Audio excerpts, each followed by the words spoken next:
તો આજે બનાવીશું પરફેક્ટ મેજરમેન્ટ સાથે ગાજરનો હલવો. તો ગાજરનો હલવો બનાવવા માટે મેં અહીં 1 કિલો ગાજર લઈ લીધા છે.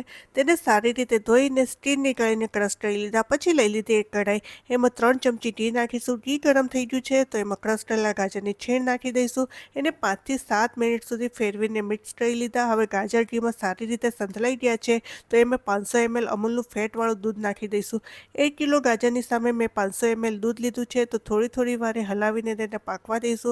હવે દૂધ સુકાવા આવ્યું છે તો એમાં 50 ગ્રામ મોળો માવો નાખી મિક્સ કરી દઈશું. હવે અમારા ઘરમાં કાજુ બદામ હલવામાં કોઈ ખાતું નથી. જો તમારે ખાવા હોય તો નાખી શકો છો. પછી વારો આવે છે ખાંડનો.